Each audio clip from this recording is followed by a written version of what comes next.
Another episode of MC Fireside Chats. My name is Brian Searl with Insider Perks and Modern Campground. We're in this new Restream studio that they've upgraded, and it was weird. Was the intro video stuttering for you guys at all? Yes, it was for me. Okay. See, it stuttered for me too, and I don't know why that's happening. I have like a $10,000 computer. It's got to be Restream. It's on capacity, but anyway, it's probably better the shorter it is, and the more we can get to talking to all you intelligent people who are here joining us. So welcome to another episode. Appreciate it. It's our first week, data, trends, and insights. We got a lot of stuff we're going to unpack for you guys today with campground pricing specifically. But first, let's kind of go around the room to our recurring guests, Rafael, Simon, Scott. You guys want to briefly just introduce yourselves, and whoever wants to start? Let's start with Scott. We never start with Scott because he's always late. You like picking on me. I'm Scott Bahr, president of Correa Consulting Group. We do market research and analysis, focus on outdoor hospitality. I guess that's it. Did you get a new camera, or is that like Restream 2? You look sharper and more in focus. Yeah, I don't know if I like it. I did not get a new camera, so it is the Restream. Oh, interesting. Okay. All right. I remember I had to tone it down to 720 because it was really weird because it would like stutter the video when I was streaming to Facebook or something. So we'll see if that happens. But Rafael.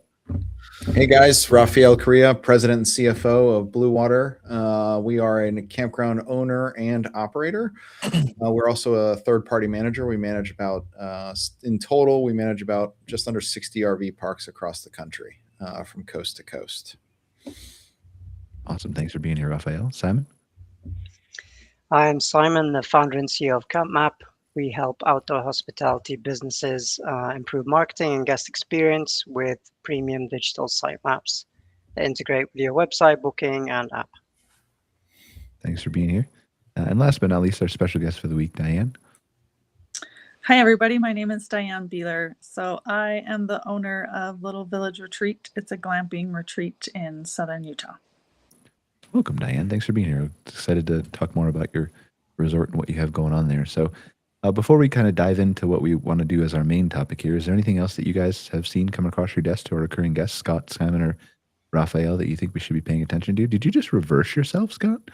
I did. I was messing around with the settings, and I'm like, hey, people can read my hat now. All right, I'm going to try that. Like, I need Jessica, just flip me around like every couple seconds and see if people notice in the audience. Now I'm paranoid. Can you read the sign behind me? Is it look right? No, your sign's backward too, Rafael. Yeah, your sign's backward. My sign's backwards. All right, I got to flip myself too. Yep. Redo Woolbold, or however you pronounce that. Simon's got it together. He's got his camp map you can read in the background. I see his is backwards. Yeah, it's also backwards, I think. I think Jessica can control it. Try to click it, Jessica. See if you there. We can control. Oh, we can flip people over here. Look at me now. Yeah, we can flip people. This is my good side, so that's good. We should just all flip for the rest of the show and just see if people drop off and still view if they're just watching us flip. Well, I tried to change my view to be lengthwise, but I can't get it to work. I saw earlier you actually turned yourself sideways. Yeah, I was trying to just fix it. Yeah, I don't know how to do that. Restream their app is they don't have an app. Their website is really terrible on mobile. When I stream from conferences, it's really hard for me to figure that out too. Like I can figure it out, but like you got to mess with it and scroll up and scroll down. It's a mess. Anyway, okay. So my question to the people who are all now right side for me, anything that came across your desk that you guys think we should be talking about before we dive into our main subject, Rafael, Simon, or Scott? I mean, I'll just share on our side from the Blue Water side. We've seen some relatively strong pickup on all kind of facets of the business, from long-term stays, which we have a relatively smaller subset of our portfolios, long-term stays or seasonal stays in certain markets are referred to. But continuing to see a nice pace of transient pickup in our portfolio, which I'm super excited about, and specifically transient RV, which was kind of the laggard last year. But it's still nothing to write home about. Mild, I would say, is the kind of up over the prior same time last year that we are, but it's enough to be encouraging, put it that way. I was on LinkedIn yesterday, and I don't know if you saw this, Raf. Yes, you did, because you liked Michael's comment on the bottom of it mentioning me. I read Michael's comment as transient down 10%. That's what you read too? Yeah, well, and I think that's a true case in a lot of places still. And Yeah, I it's think, a you know, macro number, right? Yeah, it's a macro number. and this kind of will fold into, you know, I know we're going to discuss the pricing report that you put together, and, you know, the premium that waterfront commands, and as the name Blue Water implies, you know, we have probably a disproportionate number of properties that are kind of in those high demand generators. So we're, you know, what does they say? The shiny penny gets picked up first. And so a lot of the portfolio that we manage and own and operate is waterfront or water adjacent or close to significant demand generators that make them, so I haven't seen it as much. You know, I'll tell you that we still feel a drag from Canada on the properties that are specifically dependent on Canada. That drag is real the closer we get to the border, and that's still a pain point. So what you're saying is the waterfront is what makes Blue Water good, not Rafael. Yeah, absolutely, I can guarantee that. That's what I heard. I'm kidding. But yeah, it is. Like you obviously guys have established a great portfolio. You obviously have known for many, many, many years what you want to go after, and you've gone after it, and you've got some really great management properties and company-owned properties too. So yeah. Scott, any color to add to that you want to? Oh, just, you know, I'm as always, we pay attention to, you know, looking at the metrics that are coming across our desks in the chatter, as I say, and we're seeing some of the optimism, you know, flatten a bit in the RV industry. Overall, we haven't seen a good retail shipments report recently, so we're going to keep an eye on that. We see, you know, I think overall what we're going to see, especially early on, is the continued shortening of the timeline for booking, as well as people potentially downgrading a little bit in their experiences in terms of, you know, what the, you know, instead of the premium place, they might be downgrading a little bit, and we're seeing that split still, you know, between you know, lower, higher income folks, and you know, that seems to be where things are sitting at the moment. I know that there's some guarded optimism. It depends on who you talk to, but you know, overall, I just feel like a lot of people right now are taking a wait and see approach, just going to see what's happening. I mean, we saw a gas spike this week. In some places it was quite a bit. I know here where I live, the prices went up about 30 to 40 cents a gallon in the last week. Wow. So, you know, we'll have to see. I know gas isn't a huge indicator of behavior, but it does impact people's attitudes a little bit. So it's really interesting. Like now that I've moved up to Alberta, we're all like, we don't want our gas prices to be higher, but also like if oil's higher, then the province is super rich. And the government has all this money to spend and everything else. So it's like a kind of a push-pull with us, right? If oil goes up, our economy does exceptionally well. But our gas prices have gone up here too, because obviously we don't refine in Alberta.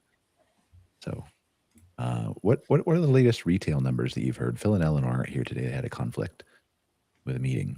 I saw the shipment numbers. What's the latest retail numbers we have, Scott? Do you know? I haven't seen anything super recent. Okay. All right. Yeah. Anything else that you guys, Scott or Simon, want to bring up that we should talk about before we dive into what main thing of? I saw one report last week coming in from a French group, Septio Hospitality, which is the biggest kind of online booking provider in France. So they've done a survey of 1,000 French campsites, and the results for January are 5% down in both volume and turnover from last year. So that's, you know, that's a pretty negative signal for January, with the average spend of around $1,300 for like family holiday. So definitely, you know, a negative start to the year in terms of people looking ahead for the summer holiday bookings. But yeah, it's only January, so a lot of things could change between now and the summer. But yeah, quite an interesting result. Is that that's 5% forward-looking bookings or 5% January over January stays? No, so booked in January, but it's, you know, for summer stays. Okay. Yeah, I think that it's so early to call this. Scott, you and I have talked about this, right? Like it's so early in the year. So many parks are still closed. They don't open till mid-April. mid-May, or really get their season started. The kids aren't out of school yet. The booking window has been shortening. Like, again, uncertainty causes people to delay things. So I think it's, I don't know if we're going to be able to call this before like May. Are we, Scott? I don't think so. And at that point, is it too late to react? It depends on how nimble you are. I mean, honestly, I know that's kind of a cop out on my part to say that, but it's pretty late in the game because people are, making solid plans. By that point, their summers are typically fairly well planned out, at least a general idea of where they're going. So, the other thing is to, depending on how things go, is to switch and really target that later in the year, the fall, the shoulder season timeframe to see what you can pick up. So what happens, let's just play this out briefly, right? Like what happens if we end up down somewhere between 5 to 10% as an industry on a macro level this year from I'm assuming this is a camper nights number, yeah?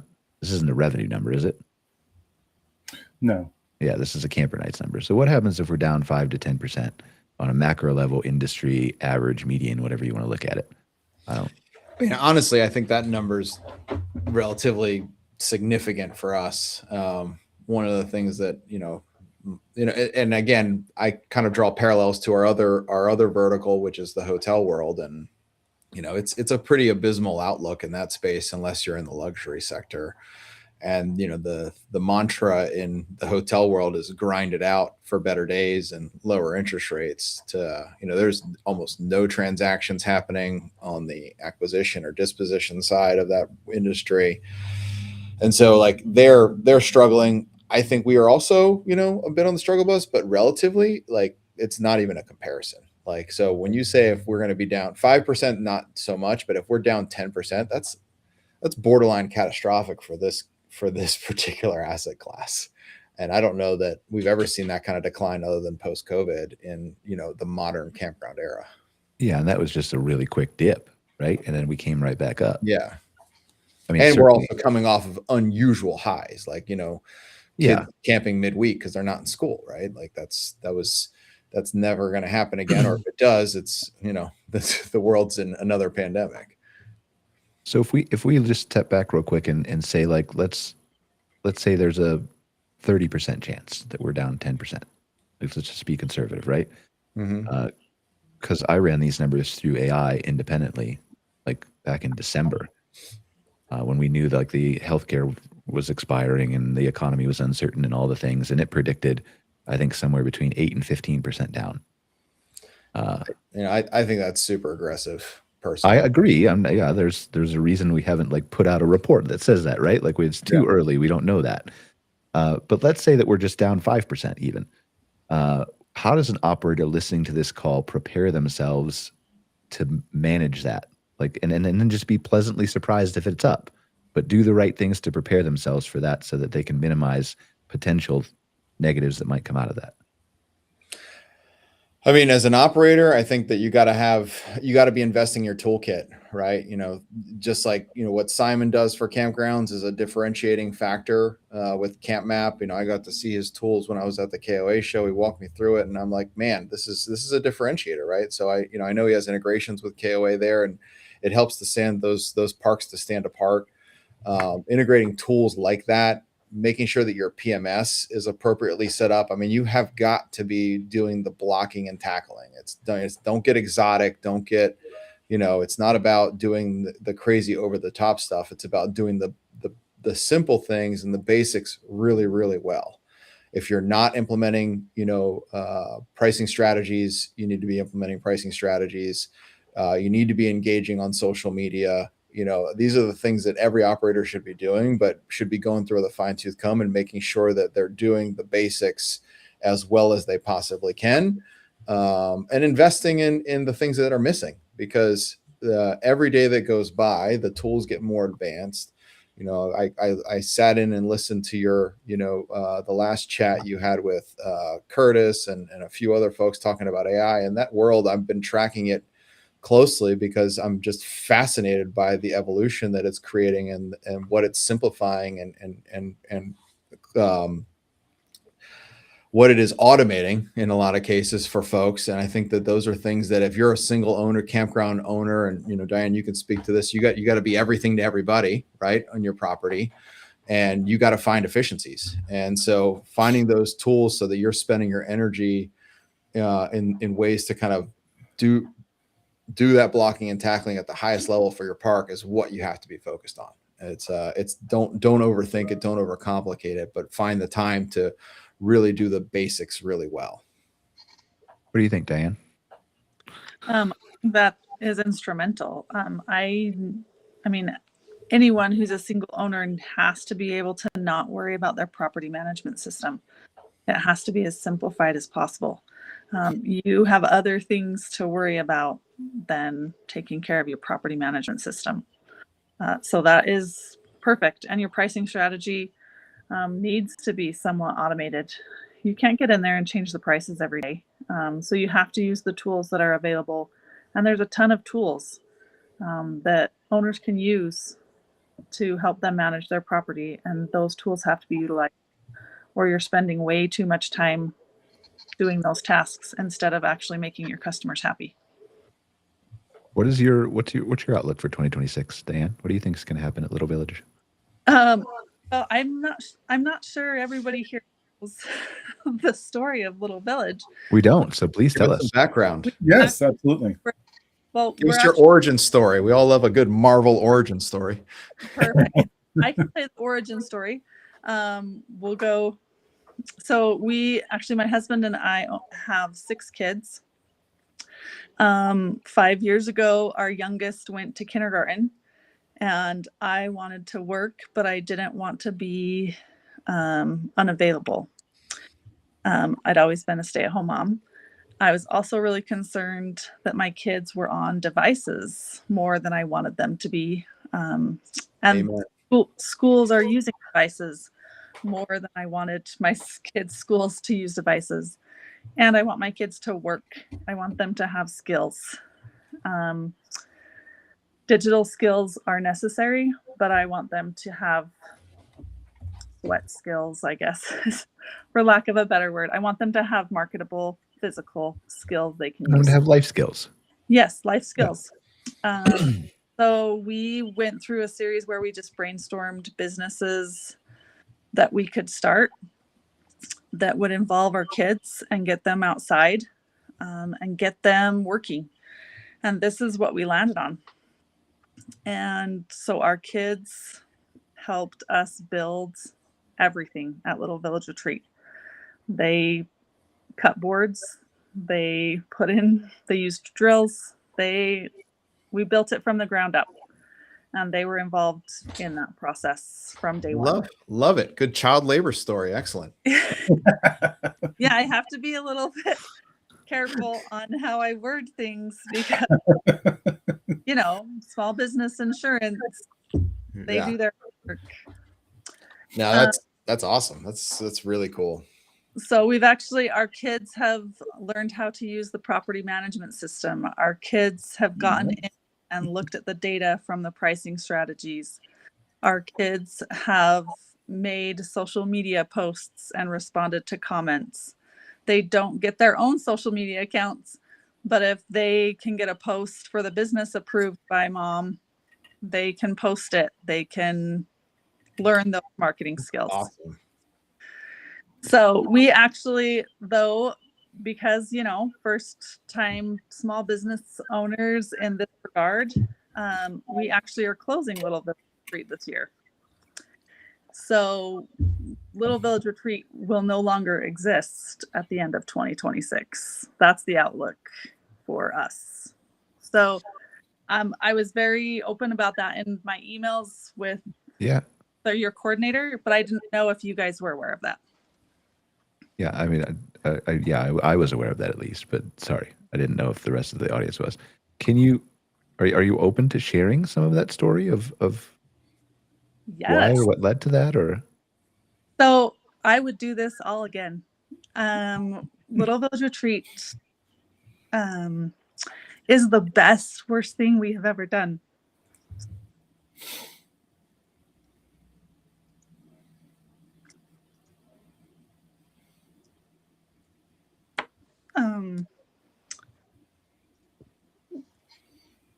We treated it like we treat family.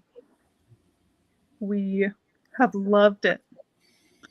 But we got, as sometimes happens in small businesses, we got some bad advice and we followed that advice. And we made some choices that were creative and that were pivots that, had we known more information, we would have made a different choice. So some of those are, we didn't purchase property. We were misinformed by some financial advisors that we should not purchase land. Now, probably everyone listening is like, oh, that is the biggest mistake you have ever made. But when you trust someone, and when multiple people that you trust tell you that that's not a good solution for you, sometimes you make the wrong choice because you trusted them. Sure, I do that every day. Yeah, so it just happens. So, but we wanted to make this business happen, even though we had a significant amount of cash to put towards it. We were just misinformed. So instead of purchasing property, we leased property, which in some cases, leasing property can make your business possible. In this case, it made our business possible, but we should have put our cash into property, because our small business loan could have been rolled into a 30-year term. Mm-hmm. And a lot of people just don't know that. So, which in this audience, probably the majority of people do own that, know that. But it's when you're not in this business, it's not common knowledge. Well, I think there's a lot of people that have come into this business after COVID who probably didn't know that to start off, who said, like, I see the outdoor business thriving, whether it's RV parks or glamping or whatever else. I just, I'm already maybe in real estate or something, but I just want to dive into this. And I think it's the same. And Rafael, you can attest to that. Scott, you can attest to that, right? And so I'm not saying they all shared that same unique gap of knowledge about that specific item, but for sure, there's a lot of gaps in knowledge that we are seeing still come to fruition and still will in the next few years from people who have overbuilt or built the wrong way or not tested the market or had feasibility studies done or on and on and on, right? Yeah. So when we did market research, but the biggest problem with our market research was that no one had done this before in our county. There was nothing in our entire county that said this would work. And I do think it would work. But I think it would have been what needs to be done differently than we did it. So there's neighboring counties where this is doing incredible. So Little Village Retreat is just 5 minutes from an entrance to Zion National Park. Right? We're in a prime location, but the entrance that we're by is not the main entrance. So like with our pricing strategy, we're considerably lower than the glamping retreats that are by the main entrance. But because we're not by the main entrance, people don't want to stay there. So that market research there were holes in that market research because there wasn't enough data. And we kept a whole other audience of people that market research didn't include. So there were just ways where, like, right, hindsight is 2020, right? Always, yeah. So you learn things, you move forward. And there's so many things that, yes, we could have done them differently, but I wouldn't have, maybe I would be successful if we had done it differently, or maybe it would have been even more catastrophic. Diane, I'm taken aback and applaud your candor and your courage just to kind of share what you're sharing here today. And, I personally feel like there is no such thing as failure. I feel like it's a fake word in my vocabulary because 100% agree. Failure is actually a state of mind. It's not a thing. And what you have done for your kids is going to serve them, and it will be well worth every penny of the investment, in ways that I'm sure you can't even imagine today. None of us can imagine, but they're going to be the giant beneficiary of this. And the reality is you also are going to be a beneficiary. And, we have a concept here at Blue Water of fail forward, right? Like, just keep going. It's just a lesson, keep pushing. But, I have to applaud your courage for being able to say what's going on and share your experience, because I can guarantee you, and I know for a fact, you are not alone. Yeah, well, and we've already seen that. Like, there's so many amazing things that have happened. Like, our son right now, we talked to him and his friends last summer. So, like, Little Village Retreat was still going. People were coming. We were loving it. And we wanted to do a sauna, right? A sauna is an amenity that's really hot right now.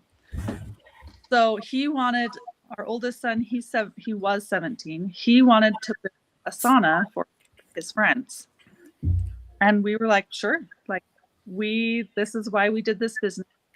So we bought plans. We made sure they would be approved. Like, we've taken him through that entire process to build this sauna, and every single one of his friends that wanted to help has slowly dropped off the workload. I mean, like, they get discouraged because the router bit broke, or they get discouraged because Ace Hardware doesn't have the router bit we need, or the router bit didn't fit in the router, so we needed to. I mean, like, all three of those things happened at the same time. Yeah. The list just keeps going, and it's all for this glamping retreat that's struggling. And I mean, they're like working on finishing up this sauna. I mean, it's been months. They're trying to finish the sauna that's now going to be a personal sauna, not a business sauna. And I heard my son say to the only friend that's still willing to come help with this project, everything is figure outable. That's it. And this has been a success. Yeah. My now 18-year-old son is going to push through. He's going to get this sauna done. And he knows that everything in life is figure outable. That's huge.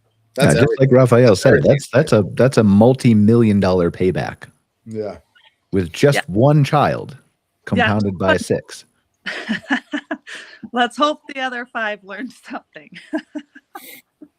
No, I'm sure they did. I mean, that I can guarantee you, even from across the country over here, they all are getting, a huge life experience from this, and it's exciting. And I'm confident, Diane, this is just the beginning for you on whatever this next adventure is. So that's and whatever it is, you're gonna crush it. Well, thank you. I really honestly wanted to come on the podcast when they asked me about it, because I don't think there's any better business to be in than an outdoor hospitality. Your guests are already happy. Yeah. Your guests already know how to make themselves happy, and it's to get in nature. And there's insurmountable problems, it seems like, but there's already a community that wants to help. And it has just been a life-changing experience for us. So I would just wanted to encourage people who are thinking about it, or people who are just starting, that it's so worth it. Like, this is such an amazing opportunity and such a great community to be a part of, and just don't give up. Yeah. In 3 years, I might just start one. My husband doesn't even want to think about it, but I'm already like, I would totally do this again. Like, let's. Was that him laughing in the background there? No, he can't be on the podcast because he's still just a little bit. He's got to wait. He's got to wait a little bit. Yeah, he's got to process through it. Yeah, that's fair. Well, and Diane, I think you brought up a tremendous point that kind of really circles us right back to what Brian was talking about of, what happens if we're down 10%. And I think that what insulates our industry from those more violent swings that, which I say are I call them catastrophic, and they need to be, you know, have outside influence to happen largely, is because of that community that you're talking about. It's because we are, you know, and I come at this from the RV side specifically, because the RV world and the glamping world to some degree, but definitely the RV world, it is a lifestyle. It is a hobby. It is a passion. It is not, and being outdoors for many people is a passion. It's a lifestyle. It's a hobby. And so for that reason, you know, you get these instant communities on these camping and glamping and RV resorts, because all these people, like, they may not know each other from Adam, but they know they love this one thing. And that becomes this kind of unifying spark that is what gives birth to community on these properties, which makes us totally unique, makes us totally different from every other real estate asset class that exists. And, you know, for that reason, I just like, that's why I'm like, so like, Brian, it can't happen, won't happen. Sorry. And that's my basis for that. Of course, it's a theory, but that's my theory. Well, I think even if it does happen, though, like it's a temporary thing. Like, and I've said this, I don't know if I said this to you, Scott, but I've said it to other people before. Like, I view outdoor hospitality as one of the single biggest, strongest asset classes for the next 30, 40, 50 years. Primarily because we're about to be flooded with a bunch of AI slop and fake stuff and videos and it's just going to drive people more to the one place that AI cannot replicate, which is sitting by a river or underneath trees or wherever else, right? And that is assuming we're all not living in a simulation currently. But we are for sure. We're gonna default to an assumption that we're not. But we are living in a simulation. But the trees are real, and we can smell them still and experience them. So just don't ruin it, Rafael. Just saying, we don't know that it's not a simulation. So yeah, I'm a very firm believer that outdoor hospitality is the oldest historic way for people to reset. Right? It goes beyond the history of every other human activity besides maybe hunting. Which is right there with it. Yeah. Right? So it's in our very natures, like scientifically proven that that's the fastest way to calm a human down is to outside. Just get there somehow. Unless they're Gen Z, but we'll talk about that another show. So sorry. Even if it's a slight slump, this industry, I don't feel like this industry is going anywhere. Even if there's slumps, even like valleys, that's just part of the naturescape. Just comes and goes. Things go up, things go down. We innovate, we fail, we succeed, and we make it better. But yeah, I think of all the things I step back and look at, and you guys know how deep I am in AI. Of all the things I step back and look at and where I think the world's going, I think this industry is one of the most perfectly positioned ones in the world. If people are willing to pay attention and adapt to what's coming, like whether that's long-term or more affordable housing, like Sun says, or whatever, right? Wherever that goes, I think it's going to be a greater sense of community and a greater sense of enjoying nature. And I think that as a consequence almost of AI, it's going to drive more people to our business. I think it's going to be great. So I'm looking forward to that. All right. Do we want to dive into a pricing report? Yeah, let's do it. All right. So Jessica's going to share a screen here. So a little bit of context, just a brief for those people who haven't downloaded this, seen this, or I don't know if I've really ever said this publicly, although I said it on the call to a couple people. I put this together. It took me like obviously 2.5 months, but I put together all the data behind it in like 5 to 7 days, I think. And then it just took me a while to get the front end work done. But we were looking at the industry and we were saying like there's, and you all know how much I iterate back and forth with AI. But we were looking at the industry and saying like there's these great reports from KOA. We've been doing reports for a number of years with Scott for MC Hospitality Highlights. We've had Simon on and he's shown us some of the great reports from Europe and what PinCamp does and what Septeo put out and other things. And obviously we have these other, I'll call them smaller studies from tangential players in the industry, like the Dirt and RMS, and obviously CampSpot does a great job putting out a lot of their analytics and data and things like that. But the one thing that like I put all this into AI and I'm like, well, what are we missing as the industry? And the first thing it spit out was pricing. Like nobody has ever done anything with pricing. And so I iterated back and forth. This is over my Christmas week vacation when I get most of my stuff done. I iterated back and forth and I'm like, well, how can we actually provide valuable pricing data to people if I'm not like a new book or a camp spot or something like that, right? And I don't have the actual inventory data. And this is what it, like, for the large part, like, it came up with. Like, it wasn't a 5-minute conversation. This is hours and hours and hours of us of me iterating back and forth with AI and saying, like, how do I do this right? What can I do? Okay, if I get this data, how much data do I need? What do I need to collect?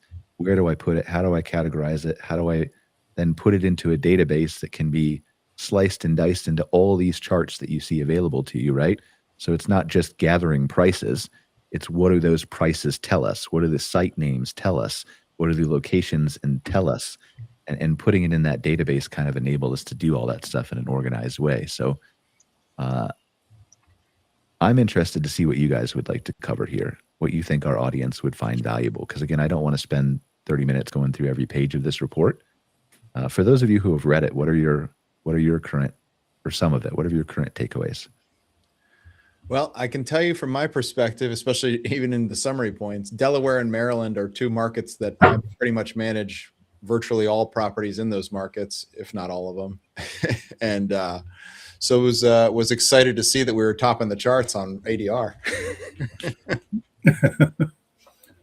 And that mirrors your experience, like yeah, I mean, definitely. I mean, Maryland and Delaware beaches are very unique. And just to give some context to everybody who's seeing it, the reason for that is we're pulling from Pittsburgh, Philadelphia, Baltimore, Washington, D.C., Richmond. I mean, you have so many significant MSAs that all kind of filter down into those two beaches.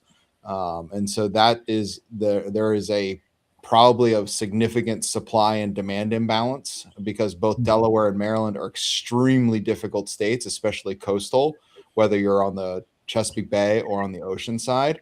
Those districts are incredibly difficult to get new projects entitled in. And so you have a supply restriction, you have a significant markets that you're pulling from that are feeding this particular market. And so you have a situation where I think demand is outweighing supply, and you're getting that. What you're seeing here is a large result of that. Scott, what do you think? Yeah, I mean, I think for me, some of the things that people might be interested in are what you and I discussed at length going through this was some of the lack of disparity in some of the finance, like on versus off season, pull through versus back end sites, stuff like that.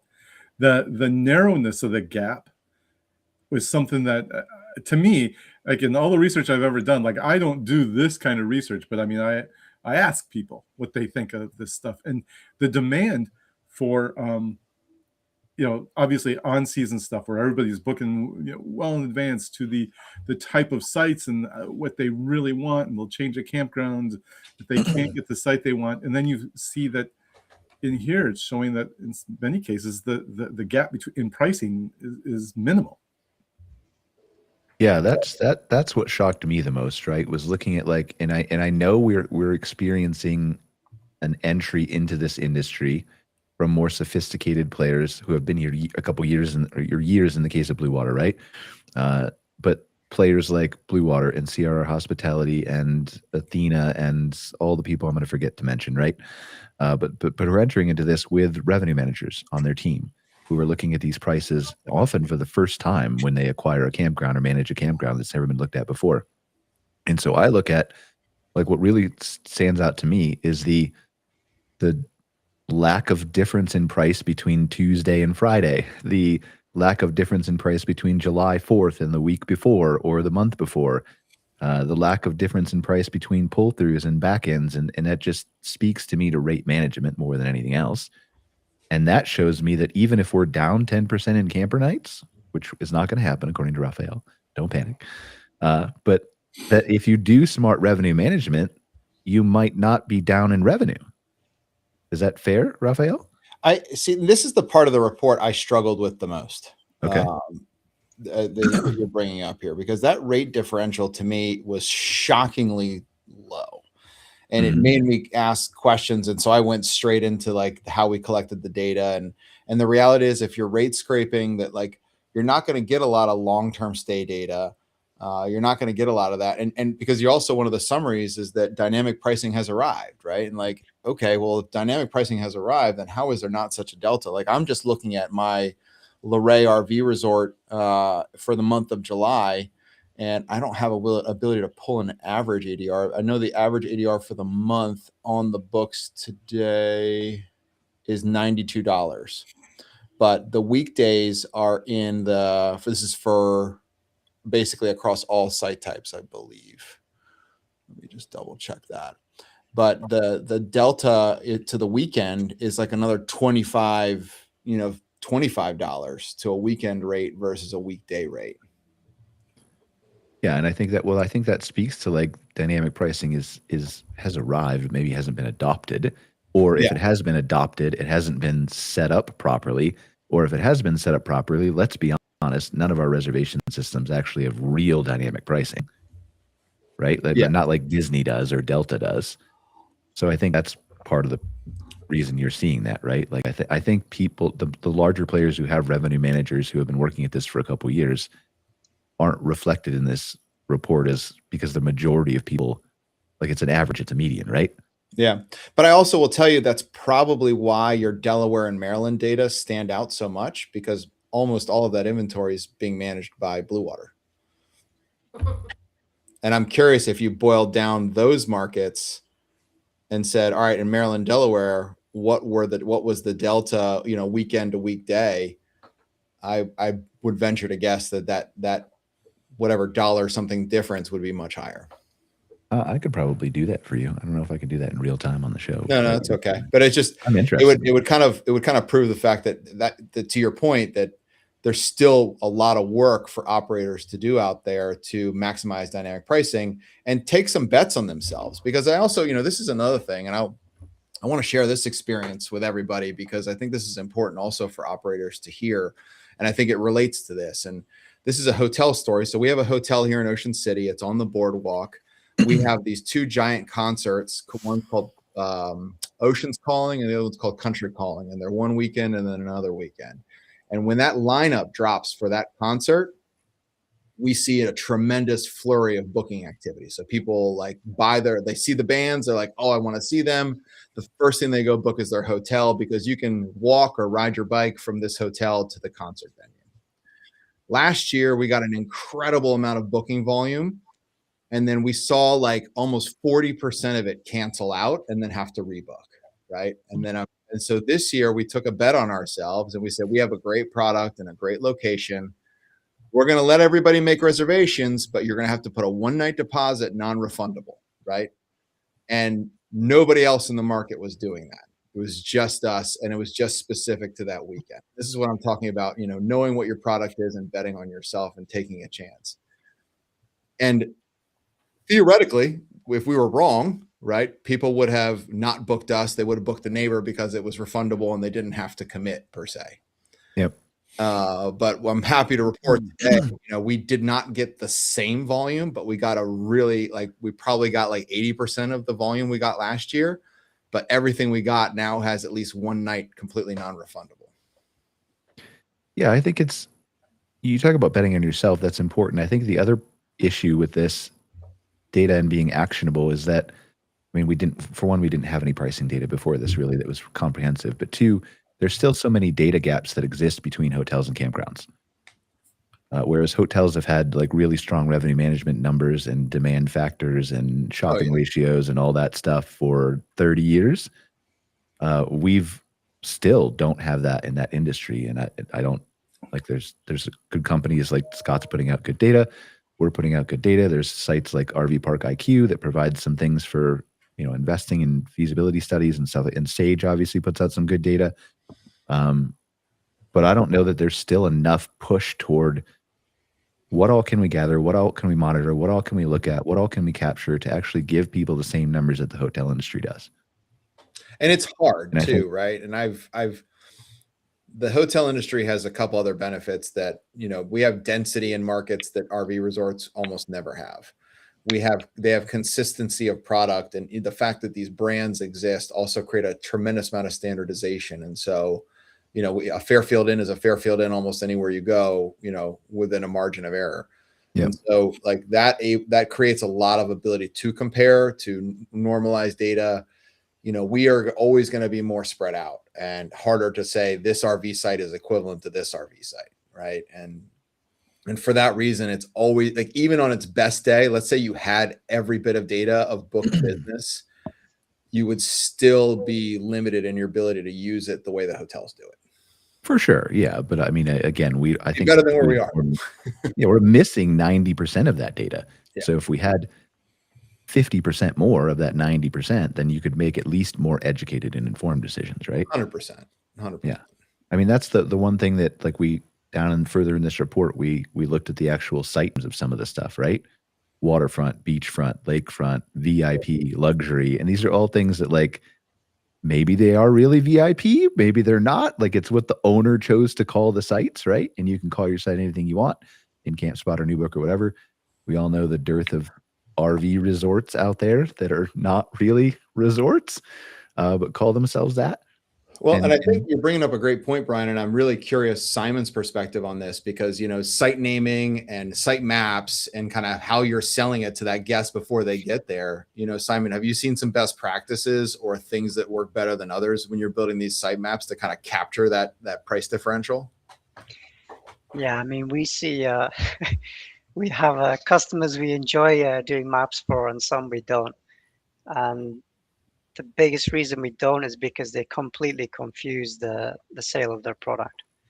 So you end up with a massive range of different options. Too many site types. Yeah, like just complete shotgun on the wall, and like you have no idea what you're choosing, and they're changing site types based on a tiny amenity difference. So I think simplicity in your communication of your product is really key. And then, you know, throughout the customer journey, you can upsell specific things, but simplify, make it descriptive, make it relevant, and don't, you know, try and trick and confuse or overcompensate with descriptions of things, because it just doesn't work. Yeah. If you have 200 sites that are all one of one, it gets to be very hard to sell, because it's like going to the grocery store and having too many options. We found a reservation system that did that, by the way, when we were looking at this pricing report. I can't remember what provider it was. It was one of the smaller, like, software providers. Had all 220 sites listed or something like that. Well, and you know, there's places where it makes sense. Like if you're a super high-end glamping resort and each one of those things is kind of a bespoke custom thing, and you're charging a super premium dollar, but you know, you may like the way this one looks versus that one looks, but they're both a king bed and you're both going to get a premium experience, then they're kind of the same thing, right? Yeah, no, this was literally RV site -42, RV site -43, RV site dash, yeah. And that's kind of goes back to what I was saying. Like, you know, what do operators need to be? They need to have that blocking and tackling figured out. And I will tell you that 99.9% of what we end up doing as Blue Water when we take over a property is reconfiguring the PMS system into something that we know works from, you know, the various trial and error that we have done. How do you balance that?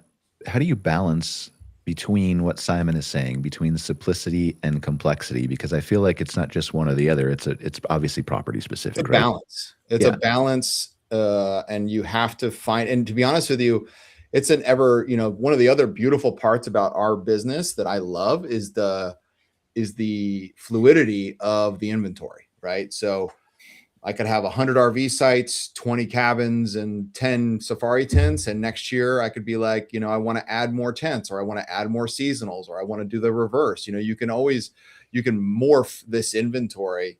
And we constantly are doing that. We call it our highest and best use practice here at Blue Water. And so we do this analysis every year, and we say, all right, here's the sites that produce the most revenue. Here's the sites that produce the least. And we spend all of our time on that bottom 20% and think how we get them back to the top. And then we have a new bottom 20%, kind of the old Jack Welch management method, if you will. And that is how we continually elevate these properties. And we're also messing around with having, you know, sometimes we find that we have too many site types and we have to narrow that down and simplify it, to Simon's point. And sometimes we've oversimplified it, right? And we haven't given enough stratification of pricing to appeal to different customers. And so we've got to go both ways with it, but it's a matter of looking at the data, looking at what's booking, and then making, you know, educated guesses as to what the consumer would react better to. Just a final point. I mean, a lot of it comes down to the experience in terms of product development. I mean, if you have things like drop lists or scrollable lists, if you have anything above 5 to 10 items in that list, it confuses the human trying to understand what the list is.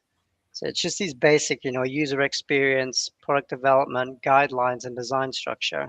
That's a great That you point. then need to link to your economic, side of it and get that Too balance many, right. too many choices is overwhelming is what you're basically saying. Yeah.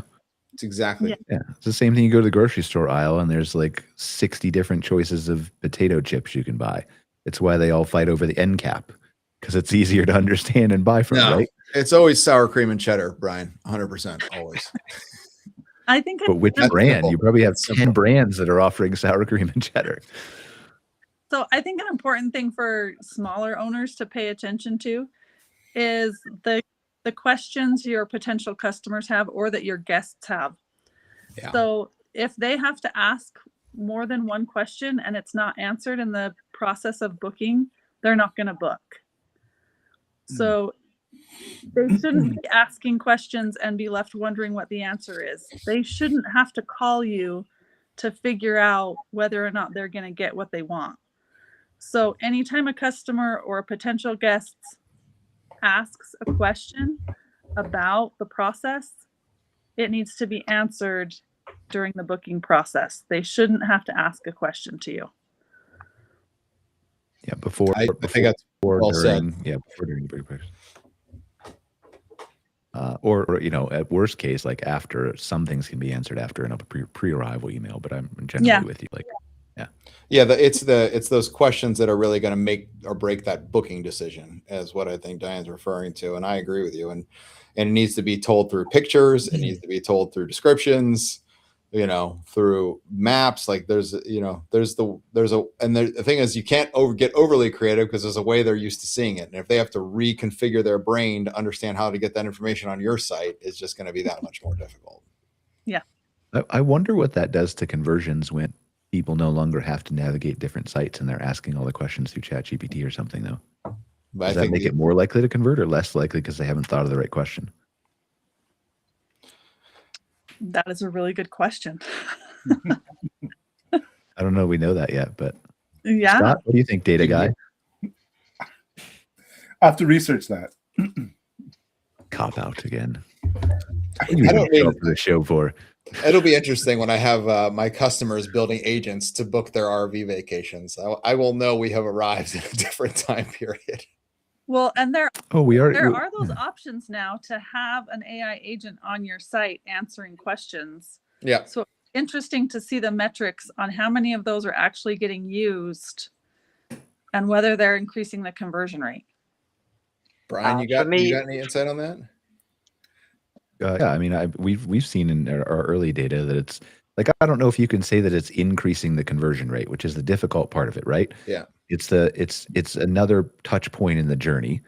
It's like, did the billboard convert somebody or did the Facebook post? Well, what if you saw both? How do you attribute that correctly, right? We know for sure that there's a ROI on it. There's like a 10x to 15x multiplier on the cost of the chat versus the ROI gained directly through the chat, because we track the reservations that are made only through the chat. But whether that money would have happened anyway is hard to explain, right? Like, especially with the chat bot, it's on the website already. So would they have clicked the book now and booked through a camp spot or a new book anyway if the chat bot wasn't there? Or did the chat bot cause them to book? Now, the phone agent is a whole different story. That's much easier, right? Because you're calling on the phone anyway. That's easier to generate ROI for, I think. And I'm curious, Brian, do you ever put together analytics on like what questions are coming through? What trends of I feel like your chatbot tools would provide tremendous insight if you were able to kind of collate that data into how to Diane's point, answer those guest questions up front. Yeah, I think we don't do it yet. It's on my radar, especially since I started doing this report. And Scott will tell you this, like, I've been kind of obsessed with data lately. There's a lot of things you're going to see come out. Rafael, I sent you an email that you can't talk about. But that email that I sent you and Greg the other day is one of the things that we're working on or have been completed, right? Yeah. But we're very interested in providing more data to the industry. And I think we have the unique capability to do it now where we never, ever did before with AI. And that's going to be part of what we're looking at is like, not like Scott did a great analysis with us 2 years ago about reviews and the words that trigger people and things like that. We already have a library from this report of like, I think it's like over 1 million reviews that we can run an even deeper analysis on. We're going to start feeding AI chats and AI calls into databases to run those kinds of queries and surface that kind of data. So there's like a lot of other things I would love to talk about, but like, Yeah, you'll see them released soon. I mean, I can tell you from my standpoint, like, because that's one thing you would lose in a human call center, right? You would never be able to truly quantify and identify, like, here's the top 10 questions in a way that you could act on. Yeah, for sure. I mean, yeah, for sure. That's like, we have all that data. We just need to put it in a place, Yeah, like where we can slice it and dice it and analyze it in a database, right? yeah, that would be That's the interesting. missing gap. So, Simon, you had some stuff that you were going to talk about with Europe real quick, right? Comparative to this? It was just a comparison. I mean, one of the things I took away is, you have a massive difference between states and pricing. And, what is driving that? And we see exactly the same thing in Europe, except instead of states, it's countries. And the biggest driver is geography and climate. So I don't know if that's comparable, but certainly for the average pricing, it's basically the same between the US and EU. I think you had $62 average site price, and in Europe it's 60. And we also have like almost 100% or double the pricing difference between the lowest average in a country and the highest. So those things are pretty similar, but I don't know what you think about, what drives that massive difference in price between some states and other states. Oh, it's geography, like we said, right? It's Yeah. location, and it's geography, and then it goes to like Rafael was saying with Delaware and Maryland, access to the beachfront, oceanfront. You live in Croatia, you know this, right? Yeah. The southern coast of France. When we went to set, like that's the primary number one drivers. But obviously, like everybody can't move their campsite there. They can't get permitting to open in Delaware. If they did, apparently they'd be hostily taken over by Blue Water. Yeah, They manage everything in the state. So. What are you doing here? You should have called ahead. But I think outside of that, right, is just the opportunity here to let owners and operators see that this is the difference. And there's a lot more small things that, whether you're in Europe or the United States or Canada or Asia or wherever else, that if you look at this and really step back and understand that the minimal differences that you're scared of doing, raising rates on a weekend more than $2 every year, is actually not a thing. As long as you are either have the geography, have the amenities, are paying attention to the low-hanging fruits and making the sites better, like Rafael said every year, giving people a real reason to come. And I almost think that's part of the psychology behind how people choose to name their sites and create so many different site types, because they think just by naming it differently, it will cause people to come, and then they don't have to actually put in the hard work. Not that that's a blanket statement on everybody or even the majority of people, but I think some people are like that. Would you agree? No, I mean, I think you're right. It's demand drivers, right? It is supply versus the demand, right? The supply of sites. And then third, and the one that everybody controls the most is the operator. I've bought properties and doubled the revenue 1 year to the next and not changed a single thing.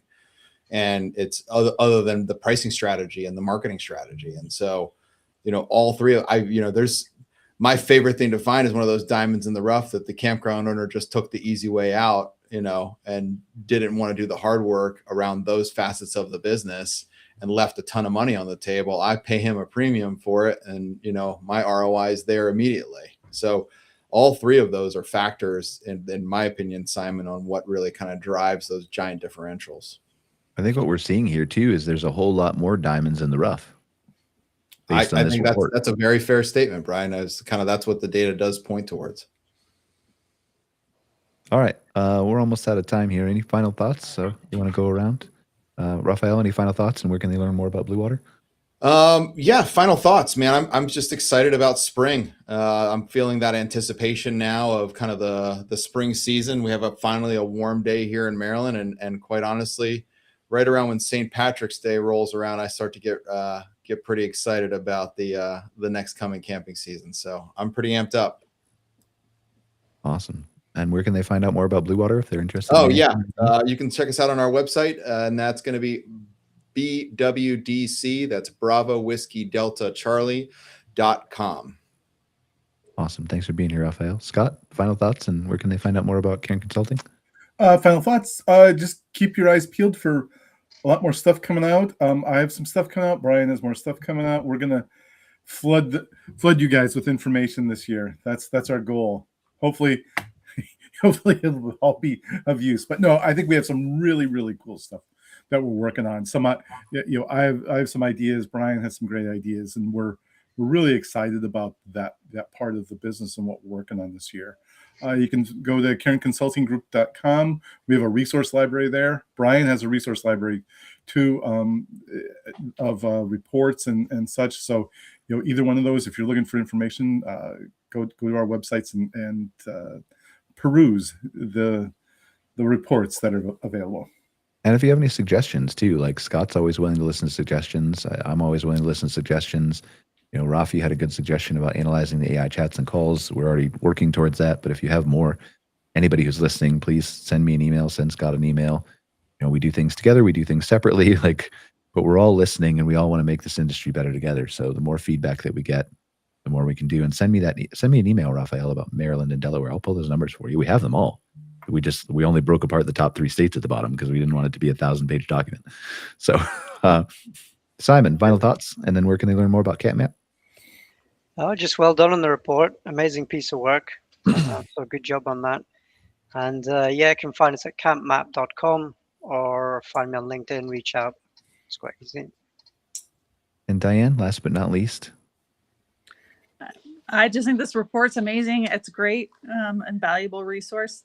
And I mean, you can follow Little Village Retreat on Instagram, Facebook, and LinkedIn. But watch for that to change because it's probably our next adventure will probably be something that comes out of those pages. Well, we want to hear about it when you do. Make sure you follow up with us, okay? Perfect. Thanks, guys. And let us know how your kids are doing too, because we want to know we want to say we knew the brilliant people before they became president. The Bealers, right? So yeah.